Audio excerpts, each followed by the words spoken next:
Welcome to the 20verse podcast. I'm the host, Valeria. Join me while I storytell about my life to hopefully help you through yours. Through my journey, I talk about healing, growing, and mindset. Thank you so much for listening. Let's get into today's episode. Hi, friend. I hope you're doing well. Thank you so much for joining me on this week's episode of the 20verse podcast.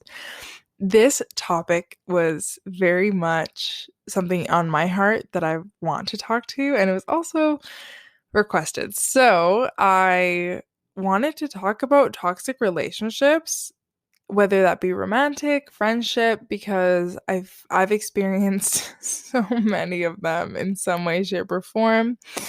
And sure, I've talked about toxicity specifically in some other episodes, perhaps, but I'm going to really dive deep in here, tell you a lot about my story, and hope that it helps you through that, or maybe just gain some perspective. Because one of those things with toxicity, it's a word that's used all the time. So I think sometimes when we overuse a word, it can reduce its meaning, or people can start playing it off as not as intense because we use it all the time. But the reality is, it's a good thing that now we're bringing this to the surface and we're talking about things like this, because sadly, if you're listening to this, you've also either experienced one, are in one, or think you might have experienced it. And all three are completely valid. And I think that it's not talked about openly and in a vulnerable place enough, and for people to fully understand how you feel in a toxic relationship, friendship, how that affects your mental health, how that affects your well-being, how that affects your relationships with other people. This shit is not like a light and easy thing. Like, it's not something that is just like easy overnight to get past. It actually takes a long time, and I don't think I'm alone in saying that. It's hard. It's a tough situation. And when I say that I've experienced them, I'm speaking about relationships that I've had that have been toxic in some way, shape, or form. And friendships that I've had that I also feel weren't good for me. Toxicity can come through in so many different ways. Either manipulation, they're egotistical, so they don't really think about your needs. They dismiss you. This is another buzzword. They gaslight you. They hurt you repeatedly.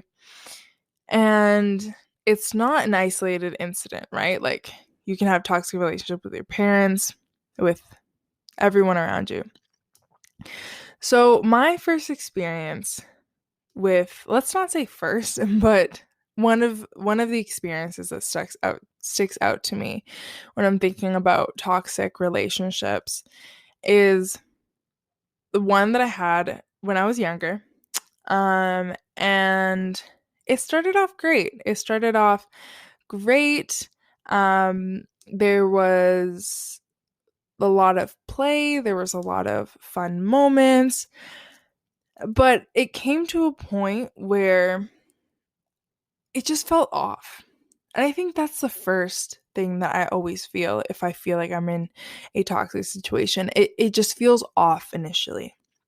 Like, I don't think they were supposed to like do that to me, but whatever. I might just be overthinking it. Or that makes me feel weird and they don't really understand that. So maybe I'm just overreacting. Like, so many of those situations in your head, and like maybe you've said that to yourself once or twice or way more. But I was saying that to myself a lot. I was like, I don't think this is how it's supposed to feel. I don't know if this is how I'm supposed to feel. And then I would continuously put myself second for this person. And now, if you were to ask me at that time if I was putting myself second, I would justify it. I would say no, it's for the greater good, and it's because I really want to be with this person, and oh my, like it's not bad. Like it's not bad. Even though deep down in my heart, I knew that I wasn't being treated right. And let me tell you, in a relationship, when you are fighting more than you're laughing, there's a problem. There's a problem. And that might be like, of course, Valeria, to some people, but I'm just gonna remind you that love isn't supposed to be hard. Like, it's not supposed to be hard, and you're not hard to love. I feel like a lot of the relationships I was in that I felt were not for me made me feel like I was hard to love, made me feel like I was begging somebody to make time for me, begging somebody to show that they love me, show me affection, text me something, like loyalty, even. Like, I shouldn't have to beg for these fundamental things that I'm giving you. What the fuck? It's an equal exchange, bitch. Like, I just kept on giving and giving and giving and giving and giving, just like, because I was like, you know what? Like, yes, like the more I give, the more they'll like me. The more I give, and this is all subconscious, right? Like, I'm just realizing this now that I'm like getting older, but as I was growing up in these different relationships, which I didn't have like lots, I had like two, um, but like in some way, shape, or form along the way, I just felt like I was doing more than I was receiving. And I thought that was normal.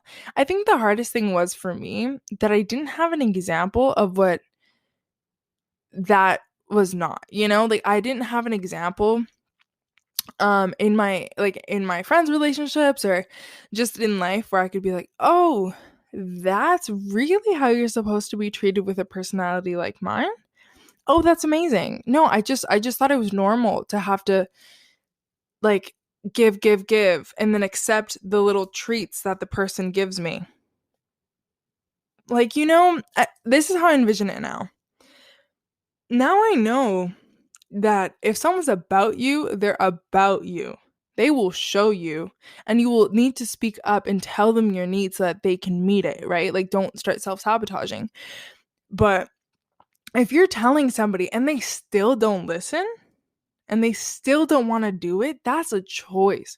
We're grown. Like, we're not 40 grown, but we're still grown. Like, we're not 10 anymore. We're not even 16. We are older, and we know better. We know better. If you know better, then the person you should be with should know better. It's plain and simple. I used to always have to beg for the littlest things, littlest. But I would keep showing up. I would keep showing up, keep showing up, keep showing up because I'm a Taurus. I don't like change. But it's not a good thing. But I just kept showing up day after day, being like, "Oh, are they going to do it? I'm giving them a chance. I'm telling them." And then throughout it, I'd be like, "Oh, I don't feel good in this. I don't feel." But I wouldn't leave. I wouldn't leave. I'd maybe voice my concerns. And then things change for like 1 or 2 days or a week, and then back to normal. And then it would just be a cycle where I just like kept on waiting for the bait. Like I kept on waiting for the treat that a dog gets, like the dog's so loyal, so loyal, so loyal. And you give it treats once in a while and it'll keep coming back to you. And in some way, shape, or form, I was that person. I was that person. Now I know that there's super worse situations that other people have been in that I haven't personally experienced. But for me, that came up for me a lot. And it was very subconscious because the person that you see today wasn't the person that was 2 years ago or 6 years ago or 4 years ago. But all around, I knew how I should be treated, but I didn't believe it. And that was the distinction. If I didn't believe I should be treated better, even though I was telling them I should be treated better, then I will not be treated better. I won't put myself in situations where someone treats me the way that I want to be treated. And that, I get mad. That shit is toxic. That is what does not serve you anymore. Okay? It's crazy because they had to happen. Listen, they had to happen in order for me to be where I am right now. But it taught me a lot, but I kept on repeating a cycle. I felt like every person that I was either talking to or ended up getting into a relationship with, in some way, shape, or form, I didn't like the way that the relationship was. I didn't like the way that I was treated. I didn't like the way that people were showing up for me. I didn't like the way that people, like, they didn't show up for me. I was like, why does this keep happening to me?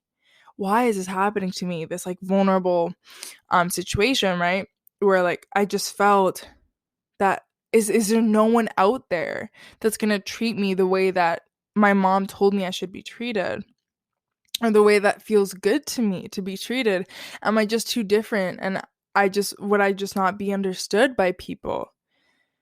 All these bullshit things in my head because I just didn't know what real, steady, constant love was. Constant love. And that's the trick, right? A lot of the time I hear my friends, I hear old people that I knew, myself even, the rush of a up and down relationship, like of a inconsistent relationship. Like, you don't realize how toxic that shit is until you're out of one and then you're into a consistent relationship. It was crazy for me that when I was treated right, I was like, is something wrong? I'm gonna repeat that. When I finally started getting treated right, I was asking myself, am I being treated wrong? And isn't that something?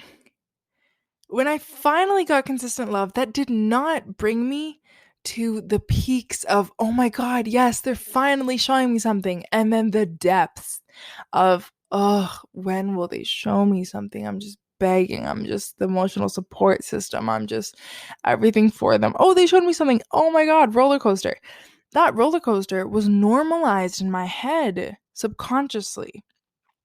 And so once I got into a constant love relationship, I was like, is this like, it should be more like, I should be more on my toes, right? I should be more like not knowing what to expect, right? Like, no, I'm here to tell you right now that you're listening to this. No, no. I used to always hear, if somebody wants you, they will show you. But I never understood it. And maybe right now that resonates, and maybe it doesn't. And we're all going to hear things differently depending on where we're at in our lives.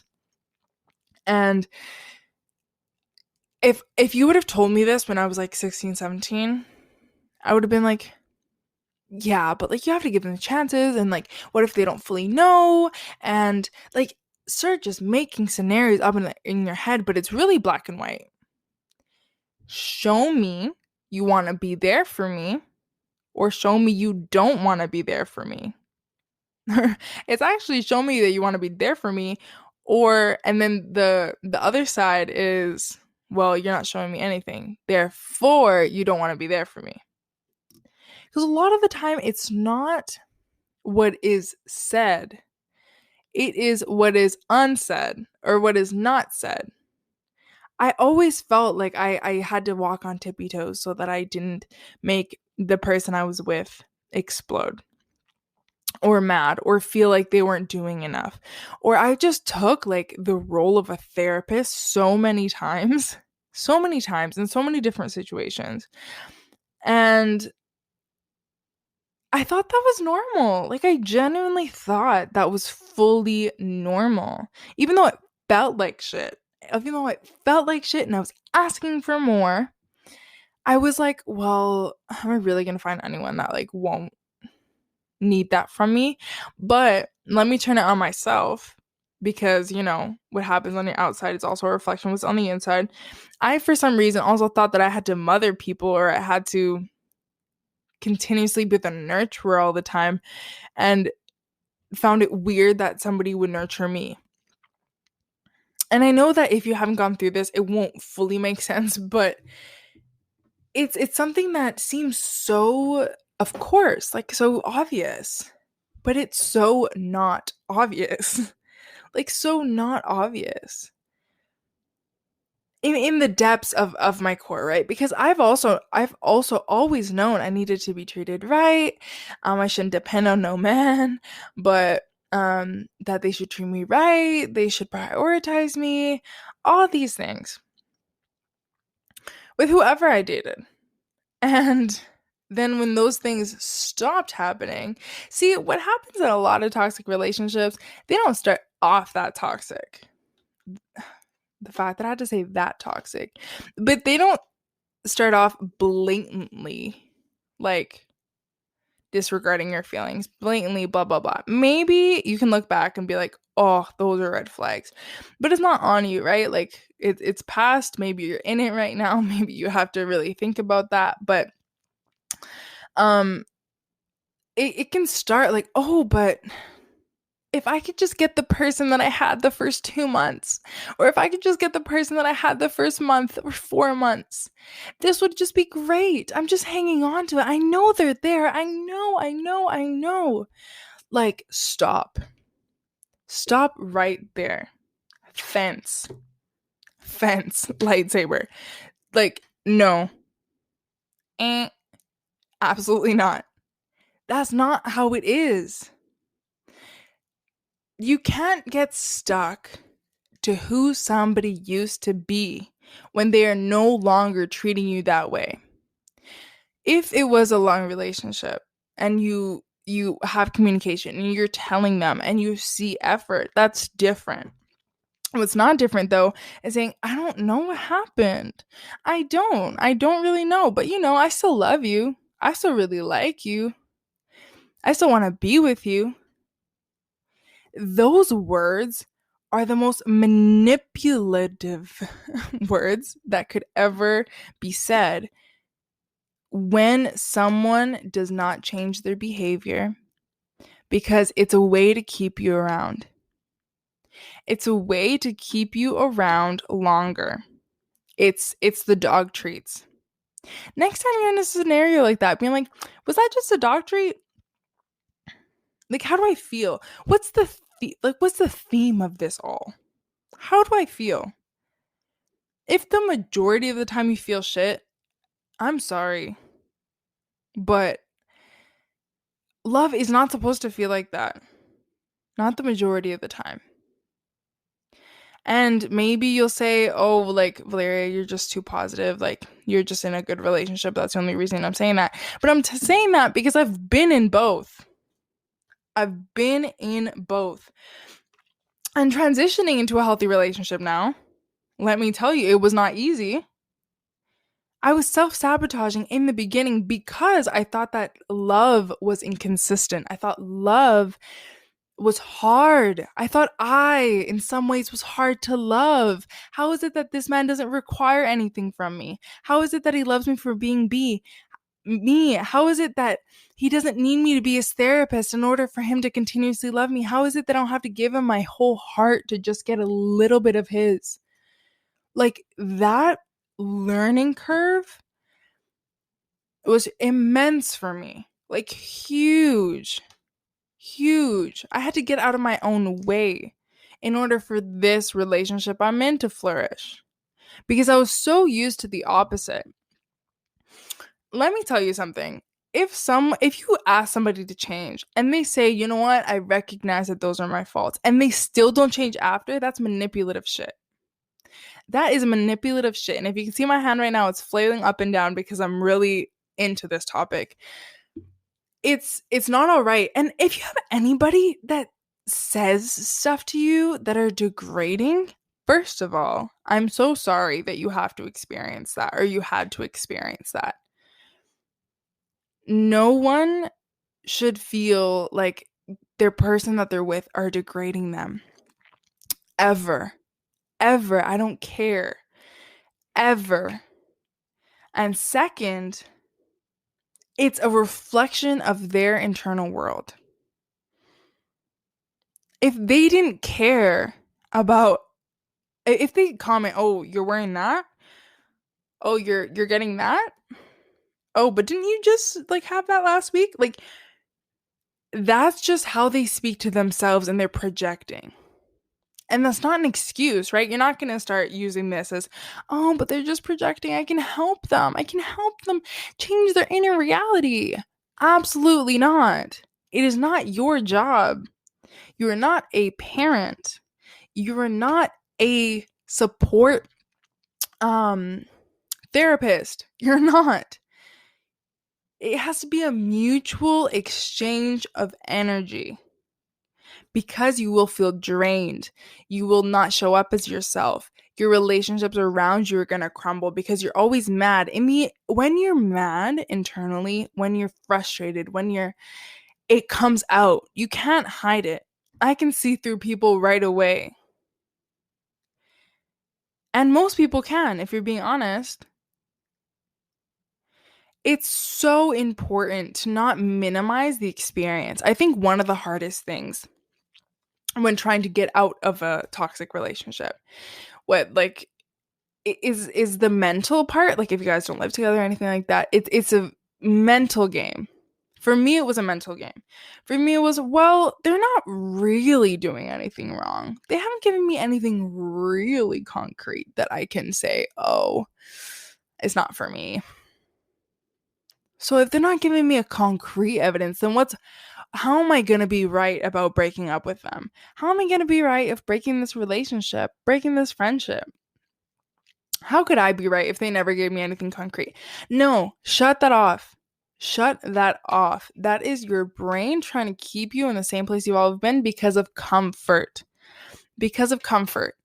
Now, getting out of a toxic relationship, it was very mental for me because I kept on saying those things to myself. I would always tell myself, well, it's not like they're doing anything really bad. Maybe they're just having a bad month.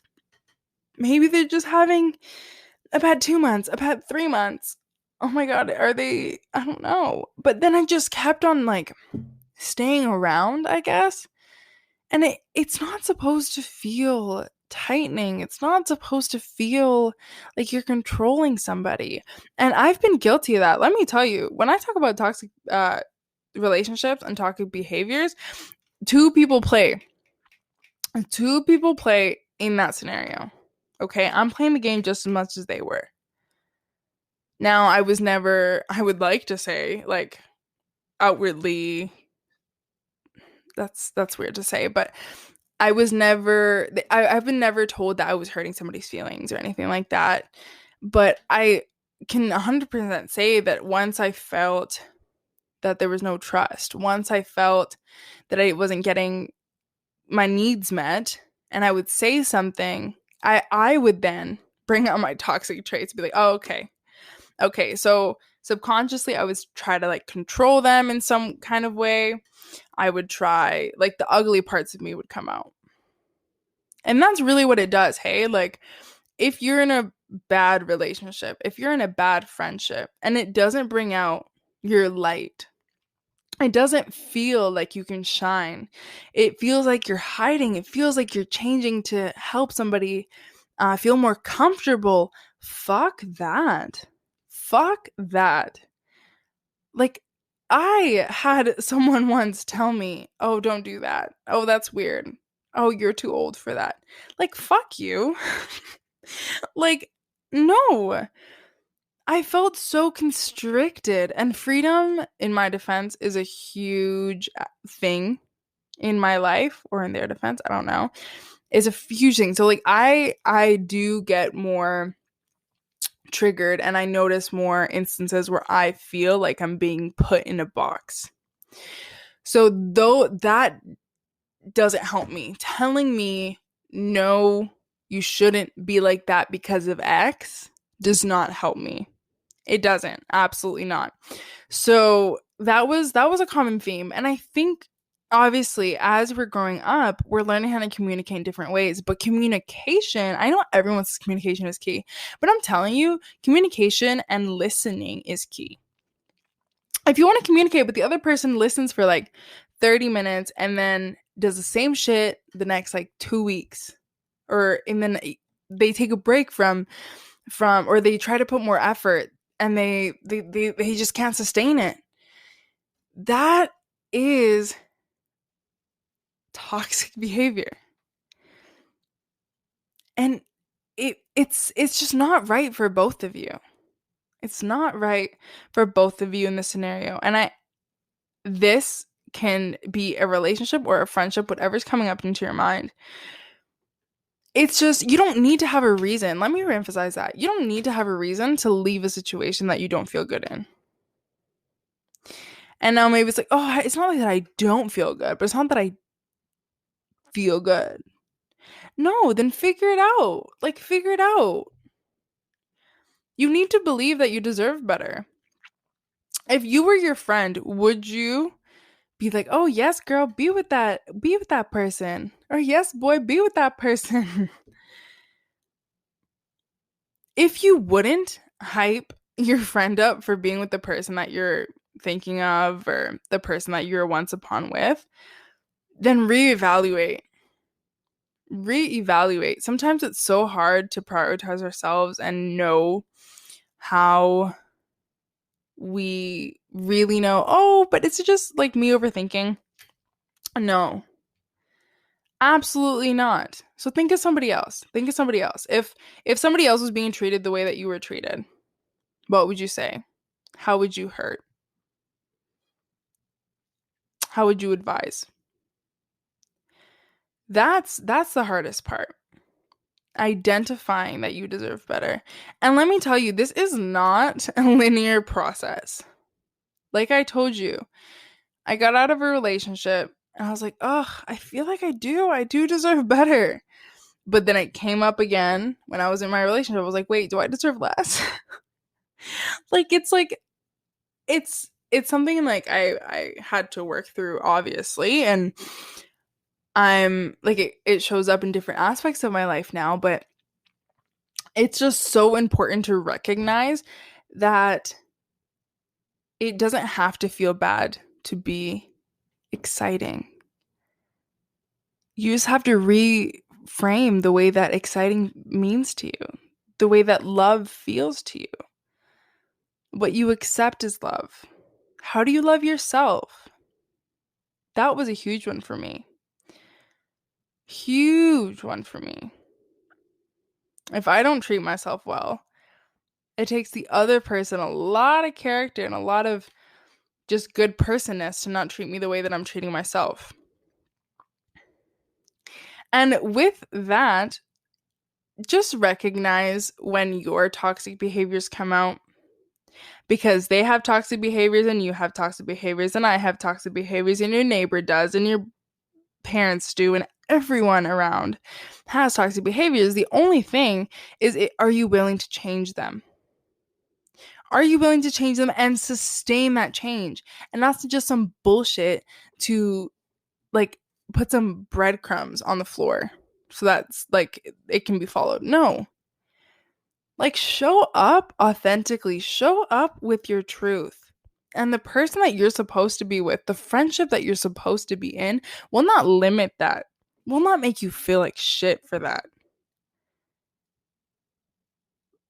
I promise, ask the universe, show me that there is proof that there is good people in this world, and it will show you.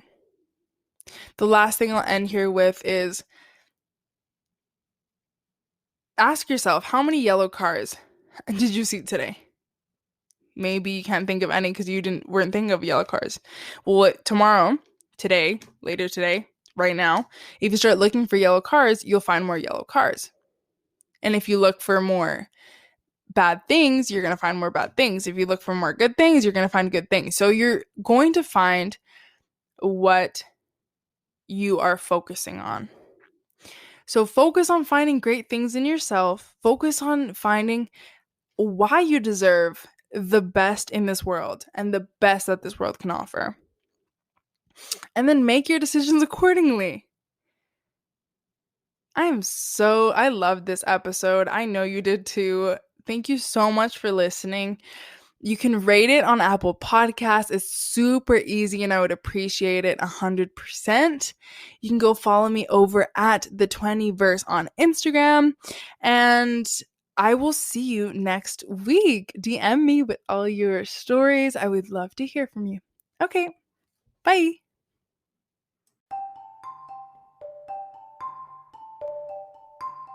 If you loved what you heard today, go ahead and follow and subscribe the 20verse podcast. You can also follow me over at the 20verse, where I give you motivational posts, tips, and tricks, and keep you updated on this podcast every single week.